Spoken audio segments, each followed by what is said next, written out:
안녕하세요. 네, 순천의 천하람입니다. 순천의 천하람한테 이 문제, 러시아 문제부터 물어봐야 되겠어요. 네. 윤 대통령의 무기 지원 시사. 자, 러시아에서는 전쟁 개입이다 하면서 즉각 경고하고 나섰습니다. 근데 이게 이제 대통령의 워딩이라는 거는 바로잡을 수가 있습니다. 저희가 대통령이 단독 인터뷰를 할 때 외신 인터뷰는 통상 그렇습니다. 네, 보통 이제 단독 인터뷰할 때는 보통 하는 조건 자체가 네. 관계자들 배석해가지고 혹시 이제 뭐 워딩에 있어서 좀 뭐 미흡한 점이 있거나 옆에 지금 청와대 대통령실 사람들이 다 앉아 있어요. 그렇죠. 외교안보실, 홍보수석실. 네. 그래서 앉아 있는 상황에서 그런 메시지를 했다라는 거는 즉흥적인 발언은 아닌 것이거든요. 그러면 대통령실에서 한미 정상회담을 앞두고 러시아에 대해서 어떻게 보면 강한 경고의 메시지, 뭐 민간인 학살에 대한 경고의 메시지를 던져야겠다라는 뭐 짜여진 메시지라고 봐야 될 것 같아요. 아니 그런데 지금 인터뷰 하나에 러시아에서 발끈하고 중국이 또 발끈하고 나섰어요. 네. 이거는 외교적으로 이렇게 뭐 노이즈 마케팅하는 거 아니지 않습니까? 도움이 될까요? 그러니까 저도 외교 전문가가 아니기 때문에 이게 뭐 어떤 식으로 가는지는 좀 애매하고 뭐라고 할까요? 이게 이제 지금 타이밍에 뭐 전략적으로 옳은 건지 아닌 건지 저도 사실 잘 판단이 되지는 않습니다. 다만 원칙적인 관점에서 보면 러시아가 우크라이나를 침공한 것은 잘못이죠. 네, 거기에 대해서 민간인 학살하고 있는 것은 국제사회의 규탄을 받고 있는 것이거든요. 규탄합니다. 네, 그래서 그런 부분에서 저희가 메시지를 낼 수는 있는 것이고 다만 러시아와의 관계에서 이걸 어떻게 좀 잘 풀어갈지 뭐 이게 이제 외교관계 숙제고 또 한 가지는 이런 게 있으면은요 우리의 그 한미 정상회담에 있어서 성과의 부담이 커집니다. 네. 그러니까 실제적인 우리 그렇죠. 한국 이제 국내 정치에 미치는 영향을 놓고 보면 네. 우리가 이렇게까지 이제 한일 해줬는데. 관계에 대해서도 이제 개선을 하기 위해서 열심히 우리는 노력을 했고 네.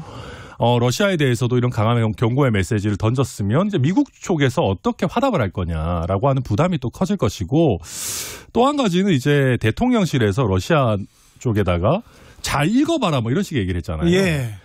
그 대응은 저는 좀 그다지 좋았는지 잘 모르겠어요. 그렇죠. 대통령실의 대응이라고 보기에는 좀 너무 거칠다 이런 지적이 있습니다. 뭐 러시아와의 관계에서 그렇게 할 수 있는지 뭐 잘 모르겠습니다만은 저는 그거 보면서 약간 바이든 날리면 느낌처럼 예전에는 듣기 평가였는데 이제는 읽기 평가냐 이런 얘기가 좀 떠오르더라고요. 네. 그래서 글쎄요, 우리가 이제 외교 메시지가 국내 정치에 미치는 영향도 우리가 좀 면밀하게 살펴봐야 된다 그렇게 봅니다. 그렇죠. 또 국익이 가장 중요한 거 아닙니까? 그런데 그럼요.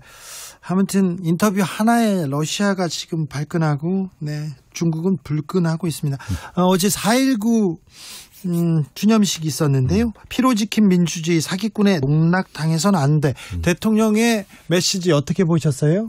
워딩이 좀 세긴 셉니다. 사기꾼 이런 거는. 그러니까 제가 봐도 사실 우리가 이제 민주화의 공로라는 것을 특정 일부 세력이 좀 독점해가지고 그걸 가지고 너무 오랫동안 뭐 자기 장사를 했던 거 아니냐라고 하는 실제 민주당 내지는 정치권에서 활동하고 있는 586 운동권 세력에 대한 피로감은 분명히 있습니다. 국민들 사이에 분명히 있고요.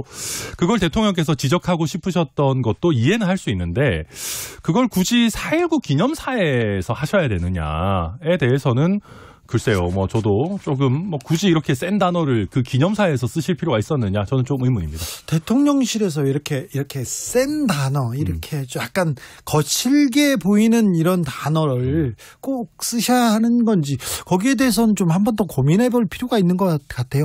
정치적 수사라는 얘기겠잖아요. 외교적 멘트 이런 얘기도 있는데 왜 대통령이 가장 신중하게 이거 계산된 발언을 해야 되는데 조금 그러니까 저는 그렇게 봐요. 이제 우리가 이게 단순히 이제 4.19 기념사 하나만 놓고 볼 것이 아니고 약간 우리 지지층만 안고 가면서 상대방을 타자와 적대화하는 형태의 정치가 많습니다. 한국 정치에. 네. 근데 대통령께서도 점점 그런 방향으로 가시는 것 같다라는 생각이 들어요. 지금 TK 지지율도 흔들리고 보수 진영 내에서의 대통령 지지율도 흔들리고 하다 보니까 일단 저쪽 진영을 때려가지고 우리 편을 좀 결집시켜야 된다라는 생각을 많이 갖고 계신 거 아닌가 그런 인상을 좀 받습니다. 좌도 우도 아닌 국민의 대통령, 우리의 대통령인데 대통령께서 한쪽만 보고 정치를 설마 그러진 않겠죠. 그러진 말아야 그렇죠. 되는데. 네. 그리고 이제 뭐 꼭 좌우를 떠나서 민주화 운동을 했던 그 어떤 그 성과를 사유화하는 사람들은 좌에 있던 우에 있던 혼나야 되겠죠. 근데 혼나야 되겠지만은 이게 이제 전체적으로 우리가 우리 지지층을 보고 간다라는 그 인상이 많이 있기 때문에 그렇게 좀 해석되기가 쉽다. 그렇게 보입니다. 오히려 좀 탈피해야 되는데 무슨 일 있으면 대구 가시고 그런 얘기 때문에 또 그런 지적이 나옵니다. 네. 국민의힘 내부 얘기 좀 들어볼게요. 김기현 대표는 왜 아직도 못 만났습니까? 안 만났습니까? 별로 안 만나고 싶어 하시는 것 같아요. 아니 저 대표가 천하람 네네. 그러니까 실제로 제가 자 천하람이 안 만난다고 한 거 아니에요? 뭐 그런 면도 있죠. 솔직히 말씀드리면. 그런데요. 그래서 제가 이제 무슨 뭐 여의도 연구원장께서 나오셔가지고 천하람이 무슨 호남 특위 자리 줘야 된다 이런 얘기 나오고 나서부터도 또 만나기가 좀 애매했어요. 예. 그런 얘기 나오면 못 만나지. 못 만나죠. 그러면 뭐 당장 만나면 무슨 자리 주기로 했냐, 받기로 했냐 이런 얘기로 흘러가니까 뭐 자리 받으려고 제가 튕긴 것처럼 보이고 그럴 수는 없잖아요. 그래서 제가 좀 여러 가지 경로로 자연스럽게 만나면 좋겠다. 그런 얘기를 했는데.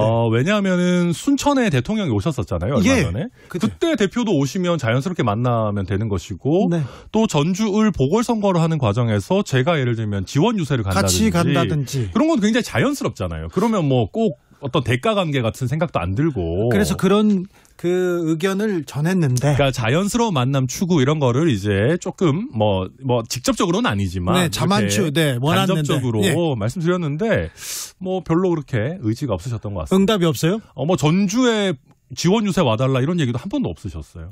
순천이야 뭐 일정이 안 맞으면 안 오실 수도 있는 건데 그래서 저도 조금 뭐 서울에서 만나실 의사가 없구나 생각하고 있습니다. 청년을 만날 때 또 청년이랑 밥 먹을 때 천하람하고 가면 제일 좋을 텐데 폼도 날 텐데 이런 생각도 해보는데 그럴 때 아닙니다. 아니 근데 그런 얘기도 없어요? 근데 뭐 그런 얘기는 없었습니다. 네. 윤핵관들한테 찍힌 것 같아. 아니 상관없어요. 네, 상관없어요. 네. 자. 그런데 김기현 대표는 보이지 않고 정광훈 목사 얘기만 계속 나와요.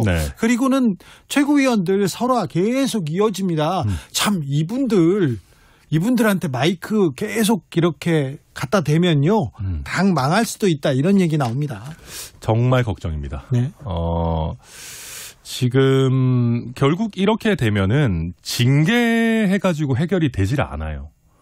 징계하기 시작하면요. 남아나질 않을 것 같아요. 방금 있었던 김병민 최고위원 혼자 앉아있을 것 같다. 월급 더 많이 줘야 될 것 같아요. 다른 사람들 출석을 안 하잖아요. 추가 수당을 뭔가 이렇게 좀 지급을 해야 될 것 같은 느낌이 드는데 그래서 결국은 이거는 뭐 이준석 대표도 그런 얘기를 하던데 어쩔 수 없이 대표가 메시지를 잘 내서 덮어버리는 수밖에 없다. 대표가 끌고 가야 된다. 대표가 끌고 가야 된다. 그거밖에 없고 최고위원들이 메시지를 내는 것에 대해 가지고 빈도나 강도를 좀 조절하도록 대표가 좀 리더십을 발휘해야 되는 거 아닌가 싶습니다. 그게 되겠어요? 사실 어려워요. 왜냐하면은 제가 그 무슨 김기현 대표께서 태영호 최고위원한테 뭐 인터뷰 좀 자제해라 이런 얘기 뭐 했다고 하지 않습니까? 이거 좀 이상하잖아요. 사실 그렇죠. 아니 정치인은 사실 말과 글로 하는 건데 그거 하지 말라고 하면 뭐 어떡합니까? 그래서 뭐 어쩌겠어요. 그러니까 대표가 더 잘 끌고 가고 그리고 김재원 최고위원 문제 같은 것도 빨리빨리 이슈 나왔을 때 사퇴시키고 이런 거 했었어야 돼요. 그게 아닌데 안 되니까 이게 문제가 점점 심각해지고 있는 거 아닌가 싶습니다.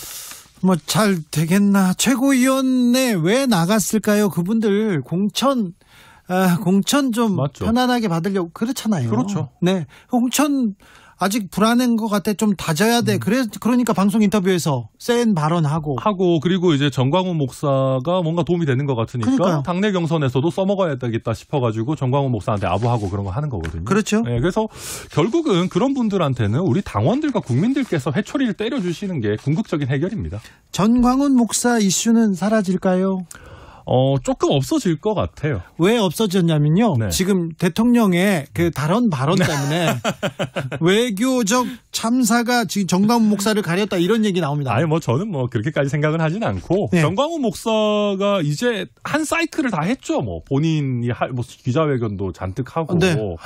오래 했죠. 오래 했기 때문에 이제는 더 이상 무슨 얘기를 하겠어요, 본인이. 자, 홍준표 시장도 이제 전광훈 목사 가지고 이렇게 뭐 하는 것보다 설전 벌이는 것보다 윤희숙 의원이랑 그 공항 가지고 설전 벌이는 거는 2라운드 오히려 생산적이더라고요. 오히려요? 저는 좋다고 봐요. 그게 그래요? 뭐 공항 예산이나 뭐 예타 면제 이런 거에 대한 이거는 뭐랄까 정치적인 토론의 영역이니까 저는 뭐 좋다고 봅니다.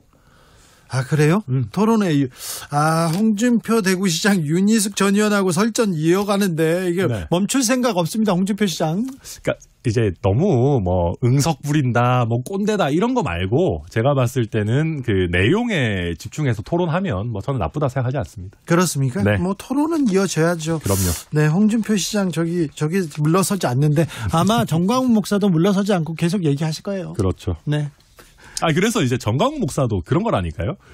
정광훈 목사가 이상한 소리 하는 거는 그냥 원래 그런 거기 때문에 대표가 거기에 명확하게 선을 긋고 대표의 아젠다 컨텐츠 메시지가 나오면은 거기랑 상관없이 갈 수 있습니다. 그런데요. 네. 정광훈 목사가 이상한 소리를 한 거는요. 이상한 소리라고 하면 국민의 상식과 좀 동떨어진 듯한 소리를 한 거는요. 네. 20년이 넘었어요. 맞아요. 20년이 넘었는데 국민의힘 의원들이나 국민의힘 지도부가 잘 이용했어요, 중간에. 맞아요. 네, 잘 이용하다가 이제 뉴스의 중심으로 오니까 뜨거 우리는 뭐 결별한다 얘기하는 거죠. 제가 봐도 약간 그 정광훈 목사 입장에서 서운할 수 있어요. 서운하죠. 이용당하고 버려졌다라고 느껴질 네. 수 있다. 저도 충분히 이해하고 네. 그래서 평소에 이용하지 말아야 됩니다. 그렇죠. 네. 네. 내가 국민의힘 누구한테 표와 돈을 어떻게 줬는데 그런 얘기를 서슴없이 하셨던 분은 아닙니까? 그러니까. 네. 그래서 네, 어찌 되는지 좀 지켜보겠습니다. 자, 근데 천하람 위원장 이 전국을 많이 다니잖아요. 예. 호남에서 좀 민심이 어떻습니까? 최악이죠. 네. 네. 호남 제주는 지금 상황이 진짜 최악입니다. 네. 그래서 거의 2020년 분위기 정도로 돌아왔다. 거의 황교안 대표 때 체제로 거의 돌아왔다라고 하는 게 뭐 맞을 것 같고요. 그런데 DK나 서울에서도 국민의힘 뭔가 아니 새 대표 왔다는데 정광훈 목사 얘기만 하고 있고 최고위원들 계속 이렇게 설화만 일으키고 뭐하냐 이런 얘기 하잖아요. 제가 실제로 어제 이제 광주시 의회 워크숍을 하는데 그걸 부산에서 했거든요. 좀 특이하게. 아, 그래요? 그래서 거기 초청받아서 어제 부산에서도 부산 갔다 왔는데 택시 기사님도 그렇고 거기서 만난 몇 안 되는 시민들이지만 내가 국민의힘 수십 년 지지해 왔는데 이 꼬라지가 이게 뭐냐라고 엄청나게 타박하십니다. 그러니까 TK 민심도 크게 다르지 않은 것이 또 언제까지 우리한테 와서 살려달라고 할 거냐. 예. 지긋지긋하다. 네. 그러니까 TK에서 원하는 거는 내가 국민의힘 지지자라는 게 자랑스럽고 국민의힘이 좀 잘했으면 좋겠다. 전국적으로 인정받았으면 좋겠다 하는 것이거든요. 네. 근데 점점 이상한 방향으로 가서 결국 또 우리한테 잘못했습니다. 살려주십시오. 개헌 저지선은 지켜주십시오. 이런 분위기로 가니까 TK에서도 지금 솔직히 짜증나는 그런 상황인 거죠. 알겠습니다. 네. 그렇다고 해서 그 TK나 영남 민심이 민주당으로 갔다 그렇게 보기도 어렵습니다. 또 호남 민심이 민주당 지지로 돌아섰다 그렇게 보기도 조금 어려운데 맞아요. 좀 잘하기 경쟁해야 되는데 서로 지금 이거 뭐 하고 있냐 이렇게 지적하고 있는 형편인 것 같습니다. 민주당 상황은 어떻게 보시는지요? 돈봉투 파동이라고 해야죠. 어찌 보시는지요? 배가 불렀죠, 여기도. 배가 불렀다. 무슨 얘기냐면은 이거 진짜 심각한 문제거든요. 예. 근데 안 심각하잖아요. 아니 국민들도 다 심각하다고 생각해요. 네. 근데 민주당 사람들만 안 심각하잖아요. 안 심각해 보여요. 왜 안 심각하냐면은 지지율이 당장 안 떨어지고 국민의힘이 죽쓰고 있고 대통령 지지율이 뭐 엄청나게 낮고 이러니까 뭐 당장 선거 치르는데 큰 문제 없겠는데 이런 생각이니까 안 심각한 거거든요. 이게 원래 지금 전당대회에서 돈봉투 돌렸다 뭐 관행이다 이런 소리 하는데 실제 요새 국민의힘에서 안 그럽니다.